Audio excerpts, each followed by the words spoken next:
During the Cold War, the Soviet Union faced a threat no other nation had to confront. A threat that moved at Mach 3, flew at the edge of space, and could cross the USSR in minutes. To stop it, they built something outrageous, something no other country has ever replicated. This is why the MiG 31 Foxhound became the fastest interceptor ever built. The year is 1976. Soviet radar operators are staring at their screens in disbelief. An aircraft just appeared over the Arctic, accelerating to speeds they've never recorded. By the time they scramble interceptors, it's already gone. The intruder crossed thousands of miles of Soviet territory in less time than it takes to drink a cup of coffee. This isn't science fiction. This is the SR-71 Blackbird, and the Soviets have no answer for it. The SR-71 was America's ultimate spy plane. It flew at 85,000 feet, well above the reach of Soviet fighters. It cruised at Mach 3.2, faster than any missile they could throw at it, and it photographed everything. Military bases, missile silos, submarine pens. The Soviets would detect it, track it, and watch helplessly as it disappeared beyond their borders. Every violation was a humiliation. Every photograph was a security breach. And every mission proved one terrifying fact: Soviet air defenses were obsolete. The existing Soviet interceptors couldn't touch it. MiG-25 Foxbat could reach Mach 2.83, but only in short bursts that destroyed its engines. It had primitive radar that couldn't see targets at extreme range, and its missiles were designed for bombers, not nimble reconnaissance aircraft flying at the edge of space. The MiG-25 was fast, but it wasn't fast enough. It was powerful, but it wasn't smart enough. Against the SR-71, it was a museum piece. Surface-to-air missiles weren't the solution either. The S-200 system could theoretically reach the Blackbird's altitude, but by the time operators calculated a firing solution, the target had already moved beyond range. The SR-71 speed wasn't just an advantage, it was a weapon. At Mach 3, it outran everything. At 85,000 feet, it flew above everything. The Americans had created an untouchable aircraft, and they knew it. SR-71 pilots would wave at Soviet fighters struggling below them, knowing there was nothing those pilots could do. So the Soviets made a decision. If existing technology couldn't stop the Blackbird, they would invent technology that could. They would build an interceptor so fast, so advanced, and so heavily armed that nothing in the sky could escape it. Not the SR-71, not cruise missiles, not stealth bombers, nothing. The result was the MiG-31 Foxhound, and it changed air combat forever. The MiG-31 project began with a simple question: what would it take to kill an SR-71? The answer was complicated. First, you needed speed. Not just Mach 2 speed, but sustained Mach 2.8 speed with enough fuel to chase a target across Siberia. Second, you needed radar. Not the primitive systems of the 1960s, but a powerful phased array radar that could see targets 200 kilometers away and track multiple targets simultaneously. Third, you needed weapons. Long-range missiles that could hit targets at extreme altitude and extreme speed. And fourth, you needed tactics. A single interceptor couldn't cover the Soviet Union. You needed a network. The Mikoyan Design Bureau started with the MiG-25 airframe, but that's where the similarities ended. The MiG-31 would share the Foxbat's basic shape, but everything else was new.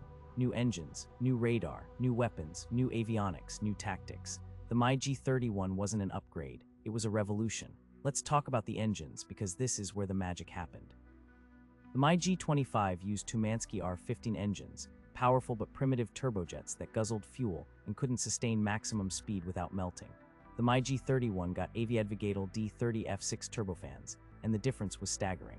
These engines produced 34,000 pounds of thrust, each with afterburner.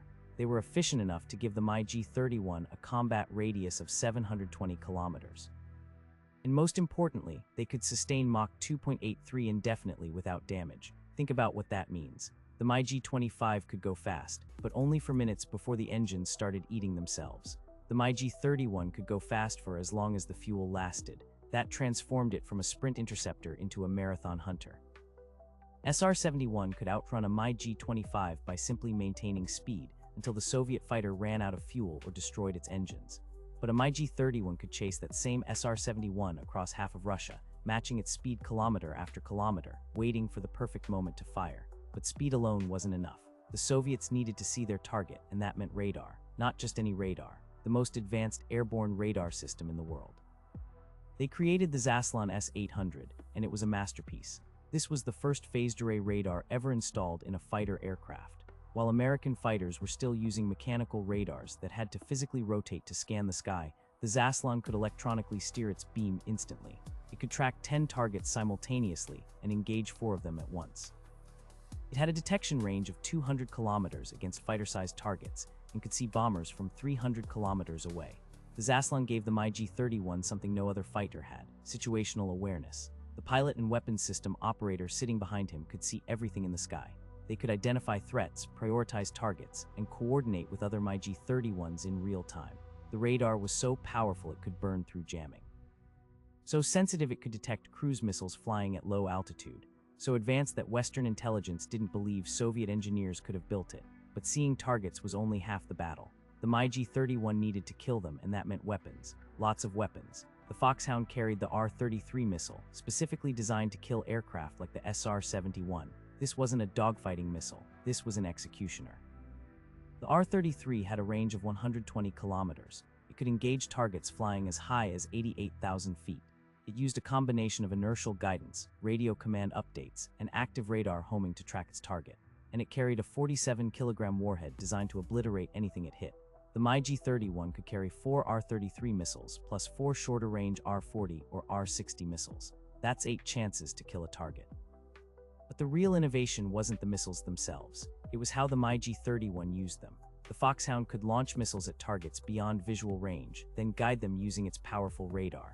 The target might not even know it was being tracked until the missile went active in the terminal phase. By then, it was too late. And if missiles weren't enough, the MiG-31 had a gun. Not some lightweight cannon, but a 6-barrel 23mm GSH-623 rotary cannon capable of firing 10,000 rounds per minute. This gun could tear through aircraft, missiles, even armored targets on the ground. It was overkill, but the Soviets didn't care. The MiG-31 was designed to kill anything that flew, and they gave it the tools to do exactly that. Now here's where the MiG-31 got truly revolutionary. The Soviets didn't just build a fast interceptor. They built a network. The MiG-31 was the first fighter in the world with a sophisticated data link system that allowed multiple aircraft to work together as a coordinated unit. For MiG-31s could form a link where one aircraft acted as the command node, using its radar to scan the sky while the other 3 flew with their radars off to avoid detection. The command aircraft could detect targets and assign them to other fighters in the formation without those fighters revealing their position. This created a defensive barrier that was almost impossible to penetrate. Imagine 4 MiG-31s spread across 800 kilometers of airspace. They're flying at Mach 2, scanning with 1 radar, while 3 aircraft remain electronically silent. An SR-71 enters their coverage zone. The command aircraft detects it, calculates an intercept solution, and transmits target data to the other 3 fighters. Suddenly, the Blackbird isn't facing 1 interceptor. It's facing 4, all approaching from different angles, all armed with long-range missiles. There's nowhere to run. This tactic, called barrier patrol, transformed Soviet air defense. Instead of scrambling interceptors reactively, they could establish standing patrols that covered thousands of kilometers. The MiG-31's endurance meant these patrols could stay airborne for hours. Its speed meant they could rapidly reposition to intercept threats, and its data link meant they functioned as a distributed sensor network, seeing everything and sharing that information instantly. The Americans noticed. SR-71 missions over Soviet territory became increasingly risky. Pilots reported being tracked by radar systems they couldn't identify. They detected missile launches from distances that shouldn't have been possible, and they saw MiG-31s, lots of them, flying higher and faster than any Soviet fighter had before. The Blackbird was still faster, but the margin was shrinking. And speed doesn't help if 4 interceptors are waiting along your flight path with missiles already pointed in your direction. But the MiG-31 wasn't just designed to stop the SR-71. It was designed to stop everything: cruise missiles, stealth bombers, low-flying attack aircraft, reconnaissance drones. The Soviets built a multi-role interceptor that could defend against any airborne threat, at any altitude, in any weather. The MiG-31 could operate in conditions that grounded other fighters. It could fight at night using its powerful radar and infrared search and track system. It could engage targets while flying at treetop level or at 67,000 feet. It was the ultimate defensive weapon. The cockpit reflected this versatility. The pilot sat in front, focused on flying the aircraft and managing the tactical situation. Behind him sat the weapons systems operator, controlling the radar, managing the data link, and guiding missiles to their targets. This 2-person crew gave the MiG-31 capabilities that single-seat fighters couldn't match. While the pilot maneuvered, the WSO hunted. While one tracked targets, the other planned attacks. The division of labor made the Foxhound deadlier than anything else in the sky. Production began in 1979, and the MiG-31 entered service in 1981. By the mid-1980s, over 500 were operational, forming an impenetrable shield over the Soviet Union. They were stationed in the Arctic, protecting the northern approaches. They guarded the Far East, watching for American aircraft from Japan and Alaska. They patrolled the European frontier, ready to intercept NATO bombers, and they stood ready in central Russia, prepared to chase down any aircraft that penetrated Soviet airspace. The West was terrified. Intelligence reports described an interceptor that could fly faster than Mach 2.8, engage multiple targets simultaneously, and operate as part of a coordinated network. NATO war planners realized their bombers would face a nearly impossible challenge. Even stealth technology might not be enough. The MiG-31's radar was powerful enough to detect radar-absorbent aircraft, and its missiles had the range to kill them before they reached their targets. So why hasn't anyone else built something like the MiG-31? Because it's phenomenally difficult and incredibly expensive.